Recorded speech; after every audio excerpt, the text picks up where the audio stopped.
ایک مجموعہ ہے کہ مشین کی طرح انسان چلے، بٹن کے ساتھ بند کیا تو بند، چلایا تو چلے. اتار چڑھاؤ ہے جذبات کا، احساسات کا، خیالات کا. تم میں سے کسی کو غصہ آئے گا، تم میں سے کوئی دوسرے کے ساتھ بدتمیزی کرے گا، تم میں کوئی کسی پر زیادتی کرے گا. تو جب تمہارے ساتھ ایسا ہو رہا ہو تو تمہارے سیکھنے کا اب وقت ہے جو باتیں تم نے سنی. اخلاق ہمیشہ بد اخلاقی سے جنم لیتے. نماز کو ٹھیک کرنے کے لیے نماز ہی ہے، تلاوت کو ٹھیک کرنے کے لیے قرآن ہے، ذکر کو ٹھیک کرنے کے لیے ذکر ہے. ہر عمل کو خوبصورت بنانے کے لیے وہی عمل ہے. ایک اخلاق ایسی چیز ہے جس کو بنانے کے لیے اس کی ضد کی ضرورت پڑتی ہے. یہ 2 ہاتھ کی تالی ہے، 1 ہاتھ کی تالی نہیں. نماز 1 ہاتھ کی تالی ہے. تم اچھی پڑھنا، تم نماز کو اچھا بنانا چاہتے ہو تو تمہارے لیے نماز ہی ہے کہ تم اس کو تھوڑا سا لمبا کرو، زیادہ لمبا نہ کرو. پھر تم 4 مہینے کے بعد چھوڑ جاؤ گے، مہینے کے بعد چھوڑ جاؤ. میں نے دیکھا نوجوانوں کو ایسے لمبے سجدے، ایسے لمبی نمازیں، تو میں ان کو بھی کہتا تم سے یہ نبھ نہیں سکے گا. کچھ عرصے کے بعد نماز بھی غائب ہوگی. تو تم 3 دفعہ پڑھتے ہو، 5 کر دو، 7 کر دو. پہلے تم والعصر سے پڑھتے ہو، اب تم 3 سے کر دو. تھوڑا سا تمہارا قیام لمبا ہو جائے، سجدہ، رکوع، یہ تمہاری حرکات اور انتقالات جو صلات ہیں یہ تھوڑے لمبے ہو جائیں، پھر اس کو اور لمبا کر دو، پھر اس کو اور لمبا کرو.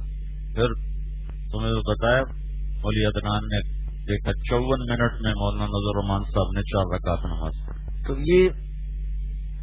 یہ بھی میں نے پھر کے مشاہدے سے یہ بات میری سمجھ میں آئی ہے کہ ہر عمل کو بنانے کے لیے اس عمل میں لگنا پڑتا. اس کے بنانے کا مثبت وقت بھی ہے. بھائی تم ہر ایک سے میٹھے بول کے ساتھ بولو، کوئی ضرور ہے تمہارے ساتھ کوئی بد اخلاقی کرے تو پھر تم اس کے ساتھ اچھے اخلاق کے ساتھ پیش آ رہے ہو. اس کا ایک مثبت وقت بھی ہے جو 24 گھنٹے ہے. تم غیبت سے بچو، اس کے لیے کوئی بد اخلاقی کی ضرورت نہیں تمہارے ساتھ. تم چغلی سے بچو، تم شکایت سے بچو، تم جھوٹ سے بچو، تم گالی سے بچو، تنقید اور طعن و تشنیع سے بچو، دل آزاری سے بچو. ہم یہ اداکاروں میں کام کرتے ہیں نا، تو یہ جو ایک ناچنے والی لڑکی ہے نرگس، اس نے میرے ساتھ حج کیا. بڑی کوشش کی ہم نے اس پر بھی، اس کے خامن پر بھی. دل تو اللہ پھیرتا ہے. کئی لڑکیاں توبہ کر گئی. سے ارم حسن میں نے بتایا تھا پچھلے دنوں آئی مجھ سے، رات یہاں ٹھہری، اپنی ماں کے ساتھ مل کر گئی. اس کی ساری ماشاءاللہ زندگی تبدیل ہو گئی. دل تو اللہ پھیرتا ہے. نہیں اس کا بدلا ذہن، اس نے آ کے پھر وہی کام شروع کیا. تو ایک دن مجھ سے کہنے لگی کہ میں یہ ناچنے والی کیسے بنی. اس کی جو ماں تھی نا، وہ چھوٹے موٹے کردار کیا کرتی تھی ڈراموں میں، چھوٹے موٹے کردار اپنی غربت کو مٹانے کے لیے. تو ایک دن جیسے ساس اور بہو کی لڑائی ہوتی ہے تو اس کی دادی نے اس کو ڈانٹا اور اس کی ماں کو کہا تو ناچنے والی کی لڑکی ہے اور باتیں بناتی، ماں تیری کنجری اور ماں تیری ناچنے والی. انہوں نے کہا پھر اب میں تمہیں ناچ کے دکھاؤں گی. شیطان نے اس کو ایسی پٹی پڑھائی. انہوں نے کہا میں تمہیں ناچ کے دکھاؤں گی. وہ گمراہی کا اتنا بڑا دروازہ بن گئی کہ مفتاح للشر اور مغلاق للخیر کا وہ نمونہ بن. ایک تانے نے اس کو یہاں تک پہنچایا، ایک تانے. تو تمہارے کرنے کے کام ہے 24 گھنٹے میں کہ تم کسی پر تانا مت، کسی کو تانا مت دو، کسی کی تنقید مت کرو، کسی کی دل آزاری کا بول نہ بول. یہ تم اپنے اس ماحول میں اس کو شروع کرو، اس ماحول میں شروع. تم غیبت مت کرو، زبان کو صاف کرو ان چیزوں سے، دل کو صاف کرو بغض سے، میل سے، غل سے. یا بنیا، حضرت انس سے آپ کہہ رہے ہیں ان استطاعت ان تصبح وتمسی وليس في قلبك غش لأحد فافعل. ثم قال یا بنی وذلك من سنتی. میرے بیٹے انس، زندگی ایسے گزار کہ تیرا دل لوگوں کے بغض سے پاک، لوگوں کے بارے میں تنگی اور بغض اور کینہ اس سے پاک ہو. پھر کہا میرے بیٹے یہ میری عظیم الشان سنت ہے، یہ میری عظیم الشان سنت. تبلیغ میں کھانے کی سنتیں کیا ہیں، سونے کی سنتیں کیا ہیں، سرمے کی سنت کیا ہے، مسواک کی سنت کیا ہے، مسواک پکڑنے کی سنت کیا ہے. تو یہ سنتیں جب آئیں مذاکروں میں تو زندہ ہو گئی، لیکن یہ سنت کہ میرا دل اوروں سے پاک رہے، صاف رہے، اور یہ عظیم الشان سنت یہ مذاکرے میں نہیں آئی تو تم طالب علم ہو کر بھی دلوں میں بغض رکھتے ہو، علم پڑھ کے بھی دلوں میں بغض رکھتے ہو، تہجد پڑھ کے بھی دلوں میں نفرت رکھتے ہو، حج عمرے کر کے بھی دل کینے سے بھرے ہوتے، بغض سے بھرے ہوتے. اور پھر آپ نے کہا میرے بیٹے یہ کیا ہے، یہ میری عظیم الشان. کیا عظیم الشان سنت ہے؟ صرف سیدھے ہاتھ سے کھانا ہے اور تین سانس میں پینا ہے اور یوں کر کے سونا ہے اور سیدھی کروٹ سونا ہے اور یہ پڑھنا ہے. یہ جو چھوٹی چھوٹی سنتیں تھیں ان پر اتنا زور لگایا سر یہ بھی مری ہوئی تھی، یہ بھی زندہ ہو گئی، یہ بھی زندہ ہو گئی. لیکن اگر یہ نہ بھی ہوں تو اگر الٹی کروٹ پہ سو جائے تو کوئی فرق نہیں پڑتا ہے، تو سیدھی کروٹ پہ سو جائے تو سونے کی دعا پڑھے یا نہ پڑھے کو خاص فرق نہیں پڑتا ہے. لیکن یہ جو سنت اللہ کا نبی کہہ رہا ہے اگر یہ چھوڑ دے تو وہ برباد ہو جائے. جو سینے میں بغض لے کے پھر رہا ہو اس کی تو شب قدر میں بخشش کوئی، اس کی عید کے دن بخشش کوئی، اور پیر اور جمعرات کو لوگوں کے اعمال اللہ کے سامنے پیش کیے جاتے اور اللہ سب پہ نظر کرم فرماتے. جس مسلمان کے دل میں دوسرے کے لیے بغض ہوتا ہے اس کی فائل کو اللہ واپس کر دیتا ہے، اسے واپس کر. جب تک اس کا دل بغض سے بھرا ہوا ہے اس کی فائل پر میری کوئی نظر کرم نہیں. تو ہمارے نبی نے کہا میرے بیٹے یہ میری عظیم الشان سنت ہے. ومن احب سنتی فقد احبنی ومن احبنی کان معی فی الجنہ. جو میری اس سنت سے پیار کرے گا وہ ہے مجھ سے پیار کرنے والا، اور جو مجھ سے پیار کرے گا وہ جنت میں میرا ساتھی بن گیا. تو دو کام مستقل کرنے کے ہیں، رد عمل ہو یا نہ ہو. کہ زبان کا بول میٹھا، تو غیبت کرنے کے لیے رد عمل نہیں ہوتا ہے. کوئی آپ کے ساتھ بدتمیزی کرے پھر آپ اس کی غیبت کرو، ایسے نہیں ہوتا. چسکے کے لیے لوگ غیبت کرتے. کراچی کے کچھ نوجوان تھے میرے ساتھ جب چلے، میں گیا تھا، یہ سندھ کا ایک چھوٹا سا سفر تھا میرا. کچھ 3-4 نوجوان تھے، ہم کٹونی کی گاڑی میں تھے.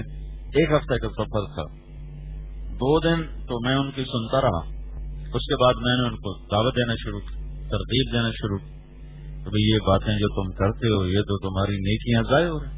تم کبھی کسی کی برائی کرتے ہو، کبھی کسی کی برائی کرتے ہو.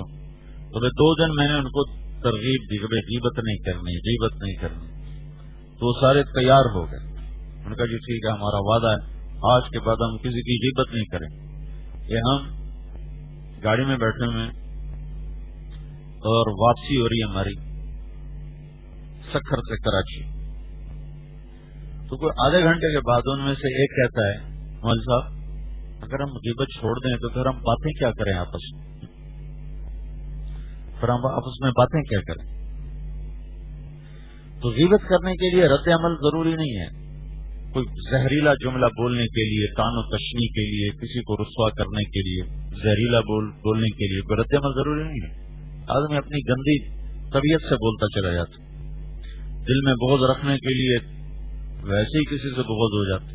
تو ایک تو ہے ہر وقت کرنے کی چیز کہ تمہاری زبان پر میٹھا بول، طیب الکلام و اطعام الطعام. مل اسلام، عامر بن عبسہ نے پوچھا مل اسلام یا رسول اللہ، تو آپ نے کہا طیب الکلام و اطعام الطعام. اسلام کیا ہے؟ میٹھا بول بولنا اور کھانا کھلانا. یہ اوپر تب جائے گا، یہ لیول اوپر تب جائے گا جب تم کسی کی بدتمیزی پہ صبر کرنا سیکھو، پھر یہ اوپر جائے گا. ایک عرب سردار کہنے لگا انسان 3 طرح کے ہیں، ایک اشرف ہے، ایک مشروف ہے اور ایک مساوی ہے.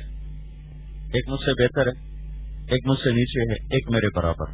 جب مجھ سے بہتر آدمی میرے ساتھ بدتمیزی کرتا ہے تو اس کا شرف مجھے روکتا ہے کہ میں اس کے ساتھ اس کو جواب دوں.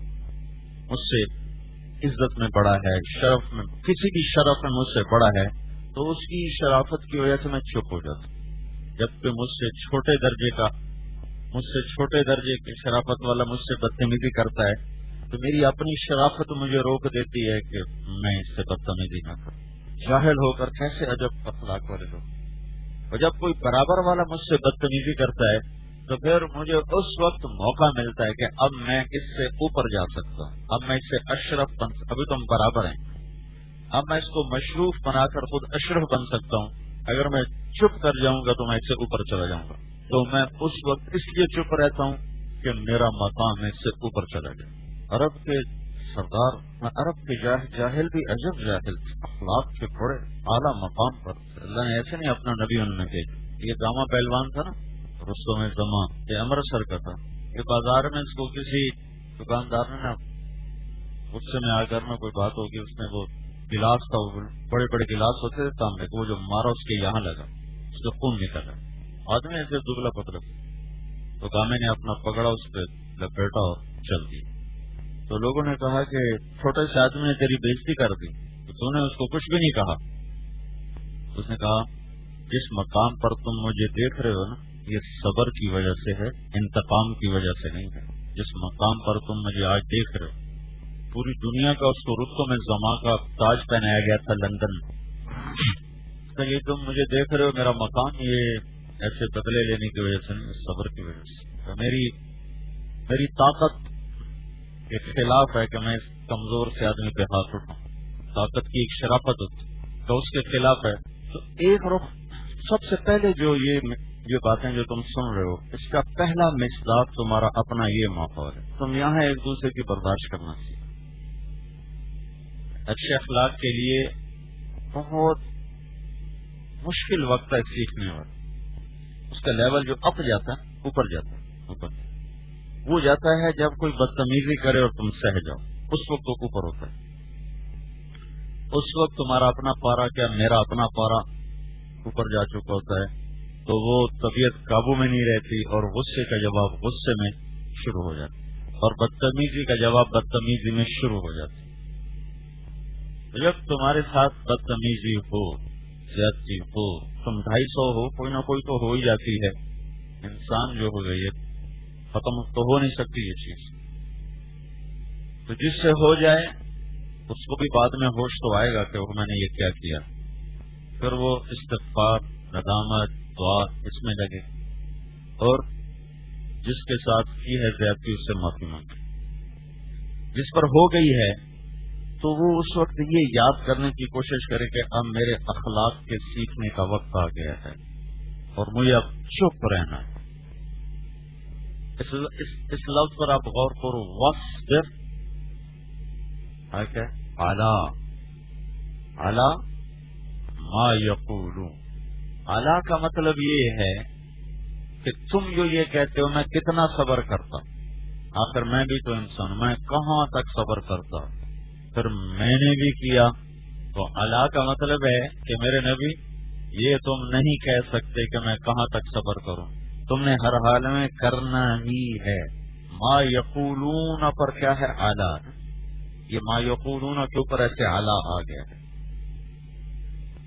ادھر سے جو بھی بات آئے گی تو علی اس کے سامنے, علی علی علی, گالی دی علی, غیبت کی علی, ذلیل کیا علی, علی ما یقولون, علی ما یقولون. علی کو ڈھال بنایا اللہ تعالیٰ. علی عربی زبان ہے نا, اس کے حروف کے بھی مطلب ہوتے ہیں. علی اس کو تو اللہ نے کہا اس کو میرے نبی ڈھال بنانا ہے. ما یقولون ادھر ٹکرائے, ادھر ٹکرائے, علی کے ساتھ ٹکر لے کر واپس جاتا جائے, واپس جاتا جائے, تیری طرف سے رد عمل کوئی. وہ مشہور حدیث ہے نا, ابوبکر صدیق رضی اللہ عنہ کو ایک شخص نے گالیاں دی, وہ چپ اور اللہ کے نبی ہنس رہے, مسکرا رہے. جب وہ حد سے آگے گزر گیا تو ایک بات کا جواب ابوبکر رضی اللہ عنہ نے بھی دے دیا, تو اللہ کے نبی کے چہرے پہ غضب کے آثار آئے اور آپ اٹھ کے چل دی. تو ابوبکر رضی اللہ عنہ پیچھے بھاگے, یا رسول اللہ کیا ہوا؟ جب وہ بدتمیزی کر رہا تھا آپ بیٹھے مسکرا رہے تھے, جب میں نے جواب دیا تو آپ اٹھ کے چل دیے. جب تم خاموش تھے تمہاری طرف سے ایک فرشتہ جواب دے رہا تھا, جب تم نے بھی جواب دیا تو فرشتے کے بجائے شیطان آ گیا. جہاں شیطان ہو وہاں میرا کیا کام. تو سب سے پہلی عملی کوشش، عملی جہد، عملی طور پر ان اعلیٰ صفات کو لینے کی جو کوشش ہے وہ تمہارے اس چاردیواری کے اندر۔ تم ایک دوسرے کی سہنا سیکھو۔ میں کتنا ہی تمہیں کہتا رہوں پھر بھی انسان ہونے کے ناطے ضرور بس ضرور کچھ نہ کچھ ہوتا رہے گا، جس سے ہو بعد میں پشیمان ہو کر استغفار بھی کرے، معافی مانگے۔ جس پر ہو جائے تو اس کو یاد رکھے کہ میرے سبق سیکھنے کا وقت آ گیا، میرے تکرار کا وقت آ گیا، میرے سیکھنے کا یہی موقع ہے کہ میں نے اس کی بدتمیزی کا جواب نہیں دینا۔ تو پہلے تم یہاں اس ماحول کو قائم کرو، ٹھیک ہے نا؟ کل تمہارے تاثرات مجھے پہنچے، بڑی خوشی ہوئی۔ اللہ تعالیٰ مرتے دم تک ان میں آگے بڑھنے کی شکل پیدا کرتا رہے۔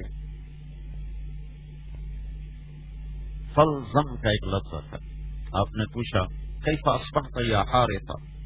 اصبحت مؤمنا حقا، لقول قول حقیقہ فما حقیقت قولک؟ تو نے کہا عذبت نفسی عن الدنیا وشہواتها فاسہرت لیل واظمأت نہاری وکانی انظر الى اہل الجنة یتظابرون والى اہل النار یتصایحون۔ تو اس پر آپ نے کہا عرفتہ فلزم، امرؤ نور اللہ قلبہ بالایمان، عرفتہ فلزم، یہ فلزم بتانا چاہتا تھا۔ حارثہ بتا رہے ہیں میرے ایمان کی نشانی کیا ہے؟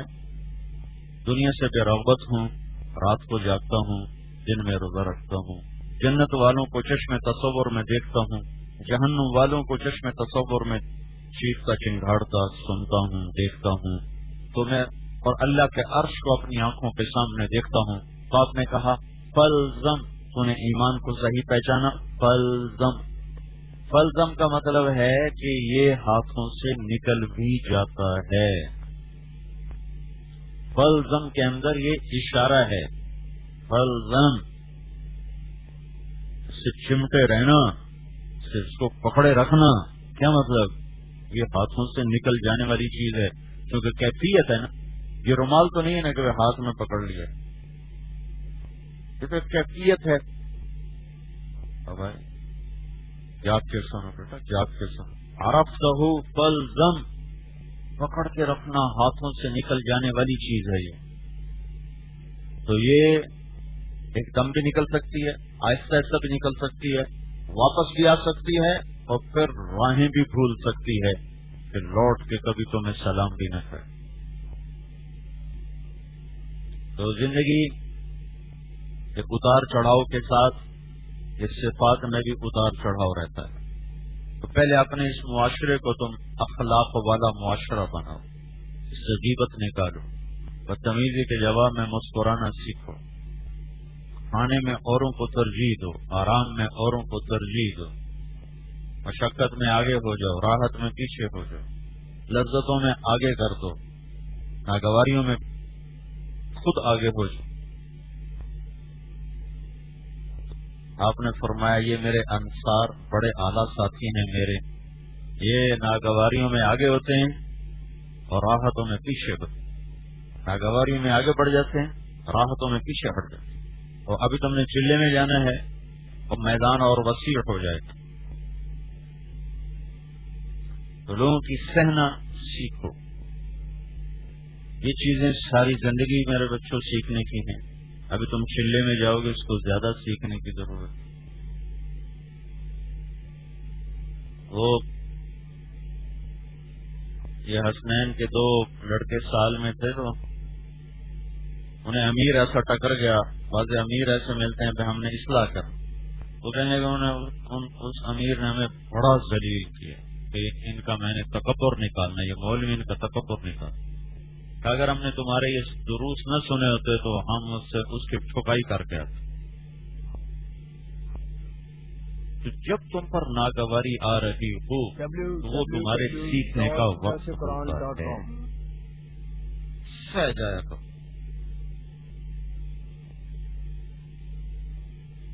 شاید تمہیں پہلے ہی بتایا تھا، 2 مہینے کا میرا سفر تھا پیرون کا، تو 2 آدمی ایسے میرے اوپر مسلط ہوئے کہ بھائی اس کا تکبر ہم نے نکال کے ہی چھوڑنا۔ امیر کو تو تینوں پٹھان تھے، تینوں امیر پٹھان تھا لیکن بہت نیک آدمی، بہت بزرگ متقی، لیکن وہ تھے بوڑھے تو ان دونوں کے قابو میں آ گئے۔ اب وہ دونوں اصل ہوتے تھے اور استعمال کرتے تھے وہ امیر کو، کبھی خود بھی سامنے ہو جاتے تھے۔ انہوں نے میرے ناک سے چنے چبوانا، ناکوں چنے چبوانا، اتنی ان کی خدمت کی میں نے، کبھی چائے پلا، کبھی کھانا پلا۔ تو ایک دن ایک ڈاکٹر آیا بیٹھا تھا، یہ آخری دن تھے، آخری دن، تو ایک ڈاکٹر سے ملاقات ہوئی، تو میں اس سے اپنی بات کر رہا تھا کہ جی میرے نا یہ آنتوں کا بڑا مسئلہ ہے اور تکلیف رہتی ہے، درد رہتا ہے، جب کوئی ناگواری آ جائے تو اس کو برداشت کرنے کی وجہ سے نا میرے درد شروع ہو جاتا ہے اور یوں ایسے مروڑ سے اٹھنے لگ جاتا۔ تو وہ ڈاکٹر کہنے لگا کہ آپ برداشت نہ کیا کریں، آپ غصہ نکال دیا کریں ورنہ یہ تکلیف اور بڑھ جائے۔ میں نے کہا غصہ نکال دوں تو تبلیغ کا کام تو نہیں ہو سکتا، یہاں تو ہے ہی سہنا ہے۔ یہ میری ان سے آپس میں بات ہو رہی اور ان مصلحین میں سے ایک بیٹھا ہوا سن رہا تھا۔ تو جب وہ ڈاکٹر چلا گیا نا تو وہ میرے پاس آیا، کہنے لگا مول صاحب یار مجھے معاف کر دو، ہم نے تمہیں بہت تنگ کیا، ہمارا خیال تھا تمہارے اوپر اثر ہی کوئی نہیں ہوتا، ہم نے تمہیں اتنا ذلیل کیا پر تم آگے بولے ہی کچھ نہیں۔ ہاں ہمارے دل میں آتا تھا اس کو کیا ہے، اس کے اوپر تو اثر ہی کوئی نہیں ہوتا ہے، تمہیں آج پتا چلا تو نے تو بڑی تکلیف اٹھائی۔ صبر کا لازمی نتیجہ صابر کے حق میں آتا ہے، صابر کے حق۔ اور جو امیر تھا وہ 3-4 دن باقی تھے تو میرے سامنے بیٹھ کے رویا، اتنا رویا کہ اس کے آنسو موٹے موٹے نکل رہے تھے اور کہہ رہے تھے مولوی صاحب تم نے میرا ایسا بات مانا ہے کہ آج تک کسی نے میرا ایسا بات نہیں مانا، اللہ تمہیں بہت عزت دے گا۔ تو مجھے دعا دی، پورے 2 مہینے رگڑا دے کر پھر وہ رویا، اس نے دعا دی اللہ تمہیں بہت عزت دے گا۔ تو سہ جانا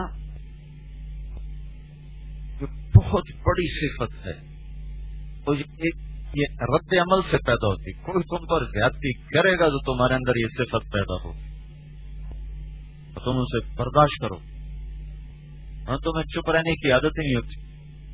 چلے کے بعد چلے گئے ایک وسیع میں، اب یہاں چھوٹا میدان ہے پھر وسیع میدان ہو جائے، اور اس کے بعد تمہارا گھروں کا جانا ہے، گھروں میں تم جاتے ہو مہمان کی طرح، جب تک تمہاری تعلیم چل رہی 20 دن 25 دن مہینہ، اس دفعہ میں نے تمہارے استادوں سے کہا کہ چلو بیچاروں کو مہینہ تو کر رہے ہیں، تو کچھ گھر والوں سے بھی الفت مناسبت ہو۔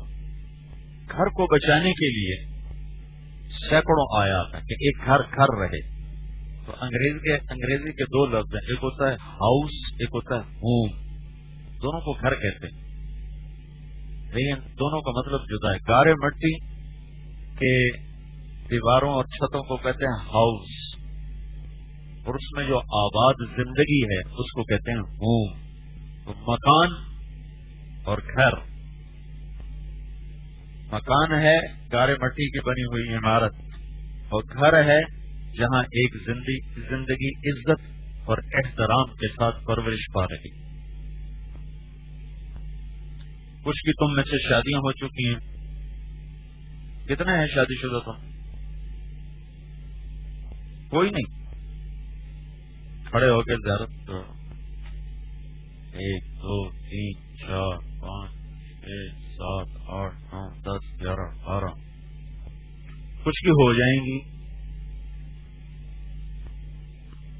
مکان کہتے ہیں گارے مٹی کی عمارت، اور گھر کہتے ہیں اس زندگی جو اس مکان کے اندر پرورش پا رہی ہو۔ اس زندگی کا تعلق گارے مٹی سے نہیں ہے، اور اس زندگی کا تعلق وہ سونے چاندی اور زیورات سے نہیں ہے. اس زندگی کا تعلق اعلیٰ دسترخوان اور بہترین خوابگاہیں اس سے نہیں ہے. اس زندگی کا تعلق احساسات کے ساتھ ہے. احساسات جب مجروح ہوتے ہیں تو گھر تاریک ہو جاتے. احساسات جب زندہ ہوتے ہیں تو اندھیر گھروں میں چراغ جلتے ہیں. اور احساسات کی جو پرورش ہے وہ اچھے اخلاق سے ہوتی ہے، اور احساسات کی جو تباہی ہے وہ بد اخلاقی سے ہوتی ہے. ہر گھر اس وقت گھر ختم ہو کر مکان میں ہے. مکانات ہیں، گھر کوئی نہیں ہے. آج کل شہروں میں دیہاتوں میں مکانات کھڑے ہوئے ہیں، گھر کوئی نہیں ہے. گھیر لینا ہے، گھیر لینا، گھر گھیر لینا. احساسات جب مجروح ہوتے ہیں تو زندگی تاریک ہو جاتی ہے، گھر کاٹنے کو آتے ہیں. یہ میں آپ کو بات بتانے لگا ہوں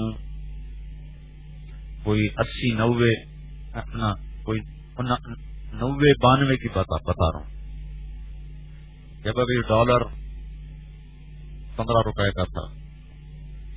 تو ایک آدمی کے کمرے میں گیا، ملاقات تھی، تو صرف ایک کمرے میں کم از کم کوئی 10 لاکھ کا سامان پڑا ایک کمرے میں، خواب کا. تو وہ مجھ سے بات بھی کر رہا تھا، رو بھی رہا تھا اور کہہ رہا تھا یہ مجھے کاٹنے کو آتی ہیں چیزیں، یہ مجھے کھانے کو آتی ہیں، یہ چیزیں مجھے کھانے کو آتی ہیں. باہر سے آنے والا کہتا ہے یہ تو جنت میں رہ رہا ہے. اس جنت میں رہنے والا کہتا ہے یہ سب کچھ مجھے کھانے کو آتا ہے، مجھے کاٹنے کو آتا ہے. کیوں؟ مکان تو ہے، مکان ہے، وہ گھرانہ نہیں ہے. یعنی وہاں زندگی تو ہے پر احساسات مجروح ہیں. جب احساسات مجروح ہوتے ہیں تو زندگی تاریک ہو جاتی ہے. اور احساسات کو سونے چاندی سے زندہ نہیں کیا جا سکتا. احساسات کو جو پانی ملتا ہے وہ مرغ پلاؤ سے نہیں ملتا ہے، وہ اعلیٰ پوشاک سے نہیں ملتا ہے، وہ اعلیٰ سواری سے نہیں ملتا ہے. کیا لطف انجمن کا جب دل ہی بجھ گیا ہو، 100 بار چمن مہکا 100 بار بہار آئی، دنیا کی وہی رونق دل کی وہی تنہائی. تو احساسات مجروح کیسے ہوتے ہیں؟ جب بد اخلاقی شروع ہوتی، جب بڑے چھوٹے کا احترام ختم ہوتی، جب ماں باپ کی تمیز اٹھتی ہے، جب بیوی سے بولنے کا سلیقہ نہیں ہوتا، جب بیوی کو خامن سے بولنے کا سلیقہ نہیں ہوتا، جب بھائی کو بھائی سے بولنے کا سلیقہ نہیں ہوتا، ایک دوسرے کے جذبات و احساسات کا خیال نہیں ہوتا ہے، تو زندگی ٹوٹنا اور بکھرنا شروع ہو جاتی ہے. وَقَضَى رَبُّكَ أَلَّا تَعْبُدُوا إِلَّا إِيَّاهُ، صرف ایک جملہ، وَقَضَى رَبُّكَ أَلَّا تَعْبُدُوا إِلَّا إِيَّاهُ. اللہ فیصلہ کر چکا ہے کہ بندگی صرف اللہ کی ہے. جب اللہ والدین کا حق بتانے لگا تو یوں شروع کیا، وَبِالْوَالِدَيْنِ إِحْسَانًا. بالوالدین کو مقدم کیا، احسان کو مؤخر کیا. وَبِالْوَالِدَيْنِ إِحْسَانًا. پھر آگے اس کی تفصیل لائے، فَإِمَّا يَبْلُغَنَّ عِنْدَكَ الْكِبَرَ أَحَدُهُمَا أَوْ كِلَاهُمَا فَلَا تَقُل لَّهُمَا أُفٍّ وَلَا تَنْهَرْهُمَا وَقُل لَّهُمَا قَوْلًا كَرِيمًا. پھر وَاخْفِضْ لَهُمَا جَنَاحَ الذُّلِّ مِنَ الرَّحْمَةِ وَقُل رَّبِّ ارْحَمْهُمَا كَمَا رَبَّيَانِي صَغِيرًا. پھر رَبُّكُمْ أَعْلَمُ مَا فِي نُفُوسِكُمْ إِن تَكُونُوا صَالِحِينَ فَإِنَّهُ كَانَ لِلْأَوَّابِينَ غَفُورًا. یہ ماں باپ پھر رشتہ دار، وَآتِ ذَا الْقُرْبَى حَقَّهُ وَالْمِسْكِينَ وَلَا تُبَذِّرْ تَبْذِيرًا. اس کے ساتھ رشتہ داروں کو اللہ لے کر آئے، ذوی الارحام کو اللہ تعالیٰ لے کر آئے، ذوی القربہ کو اللہ تعالیٰ لے کر آئے. میں نے تمہیں شاید پہلے بتایا تھا کہ اللہ تعالیٰ نے رشتہ داروں سے حسن سلوک اور غریب مسکین کی امداد کو اللہ تعالیٰ نے اقتحام العقبہ سے تعبیر کیا ہے. بتایا تھا؟ نہیں بتایا؟ اچھا. فَلَاقْتَحَمَ الْعَقَبَةَ وَمَا أَدْرَاكَ مَا الْعَقَبَةُ. قرآن نے یہ ایک نیا صیغہ متعارف کروایا تکلم کا. عرب وما ادراک ما ہی یہ نہیں بولا کرتے. یہ ایک تعجب میں آتا ہے. یہ انداز تکلم تعجب کا ہے کہ تمہیں کیا خبر کہ وہ کیا چیز ہے. وہ کہتے تھے ما افعلہ و افعل بہ، ما افعلہ و افعل بہ. یہ دو چیزیں استعمال ہوتے ہیں. یہ قرآن کا تعارف ہے اس چیزیں کے ساتھ. وما ادراک ما ہی، تو یہ جو وما ادراک نا یہ بڑا ہیبت کے ساتھ لفظ آتا ہے اور ہر جگہ امور آخرت پر ہے عام طور پر، سوائے وما ادراک ما الطارق النجم الثاقب، اور یہ وما ادراک ما العقبہ یہاں.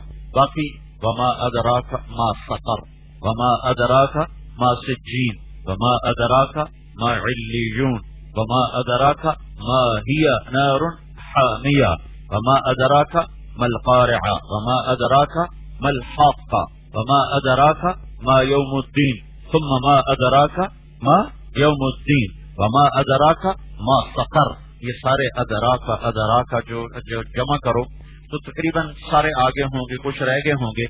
ان سب کے بعد امور آخرت کی بات ہے، سوائے ایک وما ادراک ما الطارق اور ایک وما ادراک ما العقبہ. طارق سے مراد سے میں نے کئی تفسیریں دیکھی، صرف ستارہ ستارہ ستارہ. ستارہ مراد نہیں ہے، یہ جو فلکی نظام ہے نا یہ مراد، جو دہشتناک حد تک انسان کو روک طاری کر دیتے اور اس کی چھٹی گم کر دیتے. اور فلکیات کے جو ماہرین ہیں وہ دم بخود ہو جاتے ہیں جب اس کائناتی نظام کو دیکھتے ہیں، اس کے پھیلاؤ چوڑاؤ. میں نے تمہیں شاید پہلے بھی بتایا ہوا ہے کہ ناسا والوں کی رپورٹ ہے کہ ان ستاروں کو جن کو دیکھا گیا ہے، ہم دیکھے تو پتہ ہی نہیں، جو دیکھے ہیں اگر ان کو گنا جائے تو گنتی کرنے کے لیے 300 خرب سال کی ضرورت ہے. گنتی کرنے کون جیتا ہے تیری زلف کے سر ہونے تک، 300 خرب سال تو ناممکنات میں سے ہے. وما ادراک ما العقبہ، فلقتحم العقبہ، وما ادراک ما العقبہ. اقتحام کیا ہوتا ہے؟ وہ زمانہ ایسا تھا کہ ایسے سڑکیں تو تھی نہیں، راستے میں کھڈے بھی کھائیاں بھی، تو سفر ہوتا تھا گھوڑوں پر، پیدل، خچر، اونٹوں پر.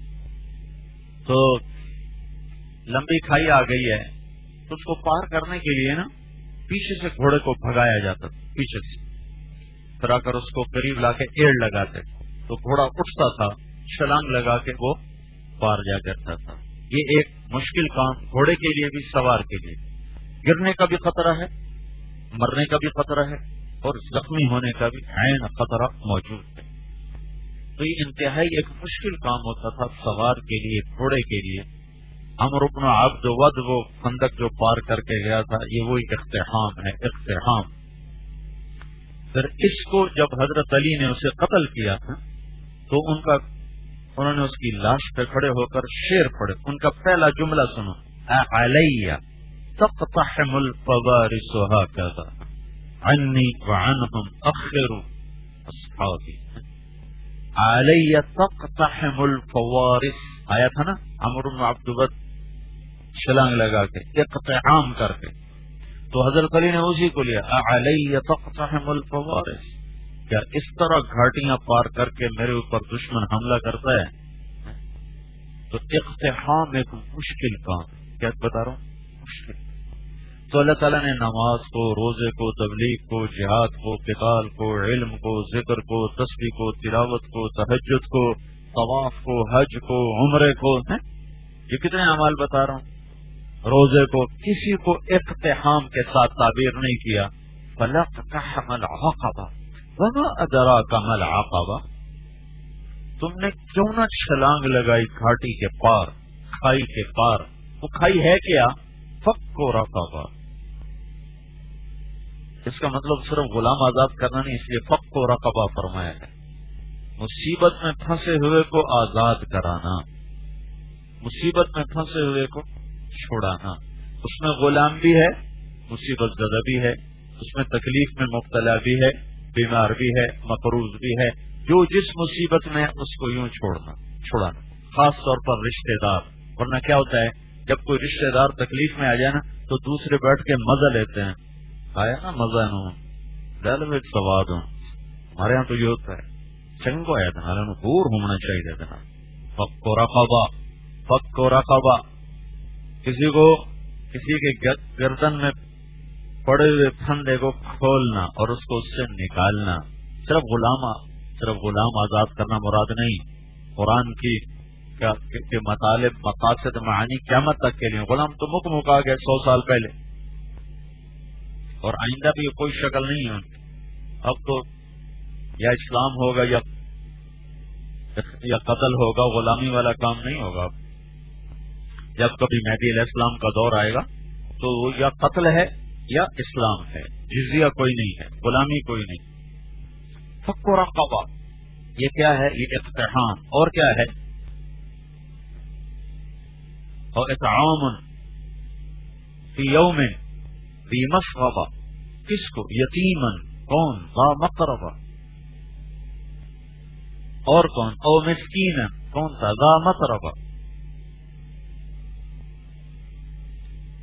ایک بچہ آیا یتیم، کہنے لگا یا رسول اللہ، جو اللہ نے آپ کو دیا ہے مجھے بھی عطا فرمائیں، یتیم ہوں. اللہ آپ سے اتنا راضی ہو کہ آپ بھی راضی ہو جائیں. تو آپ نے کہا اعد علیہ مقالتک، اپنی بات دوبارہ دوہرا میرے کو، دوبارہ دوہرا. تو نے کہا دوبارہ کیا؟ تو اس نے دوبارہ اس کو دوہرایا. تو آپ نے کہا جاؤ بیت آل محمد میں جو کچھ ہے نکال کے اس بچے کو دے. تو جتنا بھی کچھ جمع ہوا وہ لے کے نکل رہا تھا تو سامنے سے سعد رضی اللہ عنہ آ رہے تھے. تو انہوں نے یوں آمنا سامنے اس کے سر پہ ہاتھ پھیرا، وہ بچہ نکل گیا. تو جب آپ جو سعد رضی اللہ عنہ آ کر بیٹھے تو آپ نے فرمایا ارے بہت ظلم ہے، بہت ظلم. ایک بچی کو طلاق ہو گئی، اس کی اولاد نہیں ہوئی. دوسری جگہ شادی کی، اولاد نہیں ہوئی.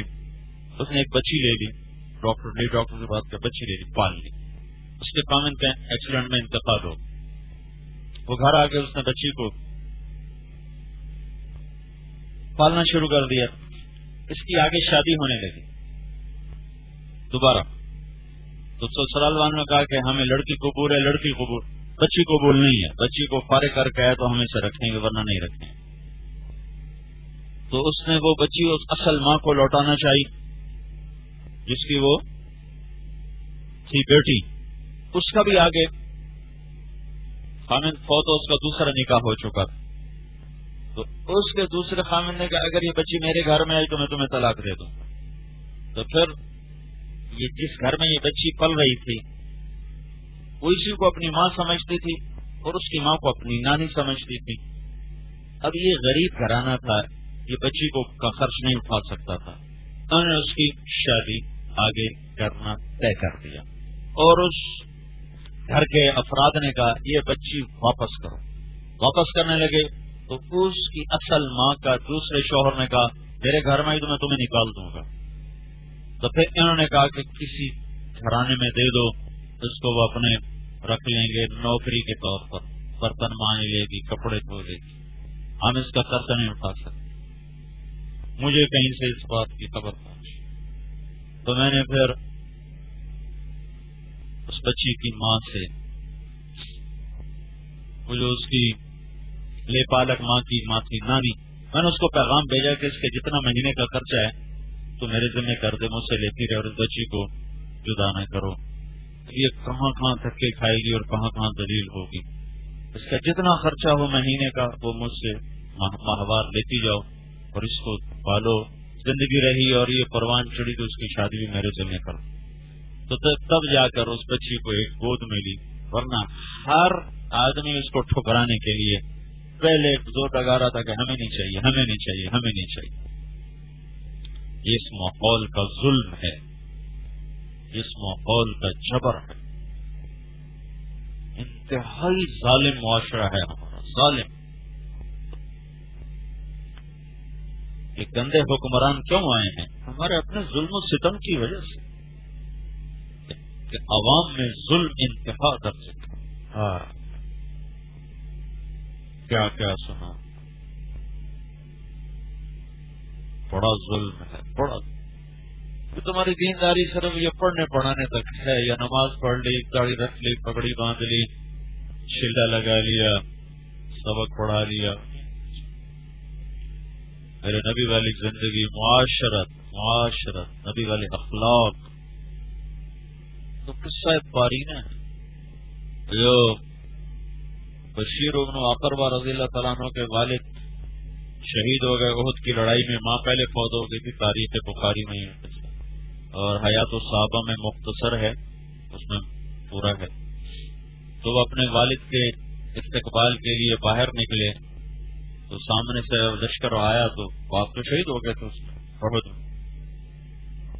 جب انہوں نے دیکھا کہ میرا تو باپ نہیں ہے تو انہیں آ کر اللہ کے نبی سے پوچھا، یا رسول اللہ ما فعل ابی؟ تو اللہ کے نبی نے منہ پھیر لیا ایسے کر. تو پھر وہ سامنے سے آئے، کہا یا رسول اللہ ما فعل ابی؟ فاعرض عنی وبکا. پھر آپ نے منہ پھیر اور رونے لگے. فاجحشت بالبکا. تو آپ نے تو بشیر کہتے ہیں میں اللہ کے نبی سے لپٹ گیا. اجحش بالبکا، لپٹ کے رونا. تو میں آپ کی ٹانگوں سے لپٹ کر رونے لگا کہ میرا تو اب کوئی نہیں ہے. تو آپ نے کہا یا بشیر اما ترضى ان يكون رسول اللہ اباک وعائشہ امک؟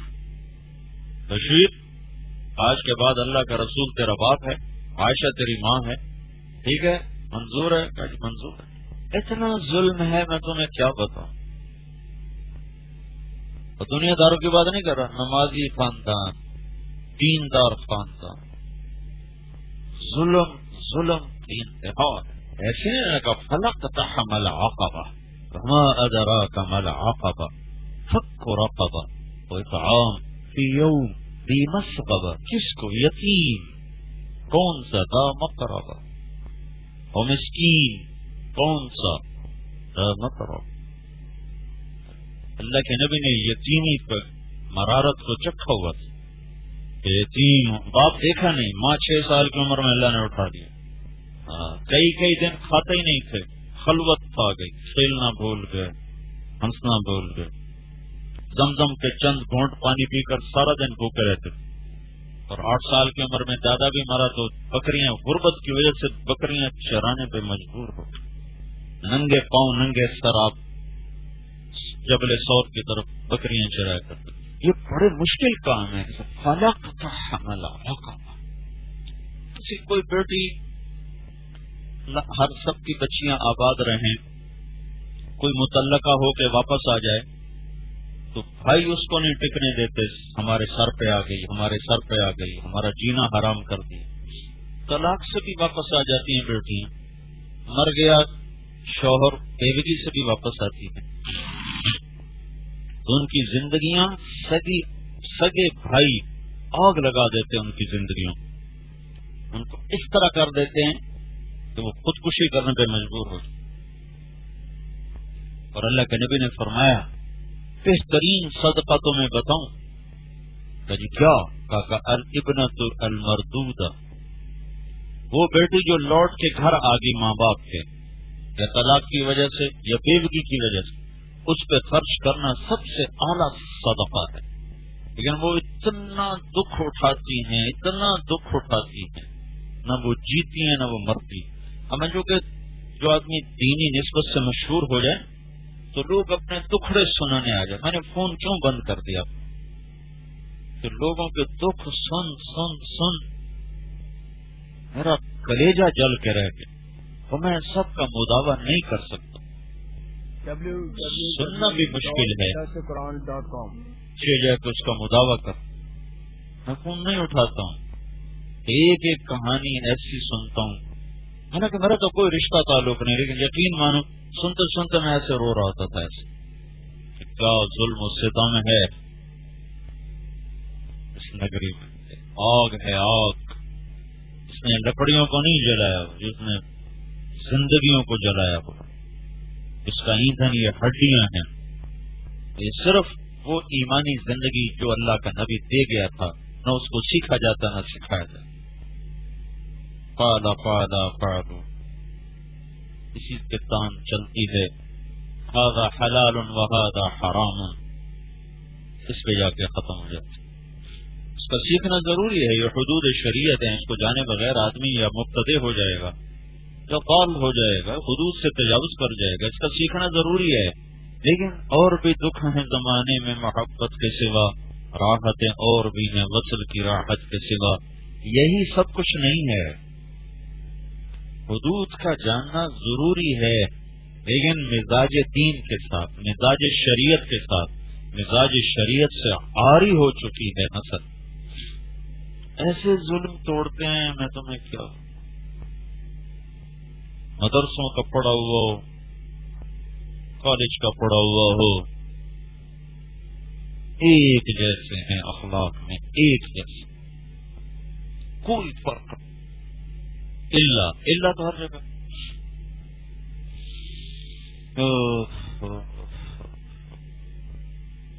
رشتے داروں سے تکلیف پہنچتی ہے، زیادہ پہنچتی. میں تمہیں پہلے دن غالباً بتایا تھا والذین یصلون ما امر اللہ بہ ان یوصل. اتنا لمبا جملہ اللہ نے کیوں بولا کہ یہ کام بڑا مشکل ہے. اور ما امر اللہ، ما امر اللہ، کتنی عظمت کے ساتھ یہ لفظ ہے. رشتے داروں سے انسان الجھتا ہے، پھر پھٹتا ہے، پھر لڑتا ہے، پھر کٹتا ہے، پھر قطع رحمی کے کہانیاں چل پڑتی. تو ایک عمومی چیز ہے ماں باپ سے حسن سلوک، عزیز و اقارب سے حسن سلوک. میرا باپ کوئی دنیاوی دینی تعلیم یافتہ نہیں تھا، دنیا کا اچھا پڑھا ہوا آدمی تھا، بڑا ادیب، شاعر، بہت ماشاء اللہ.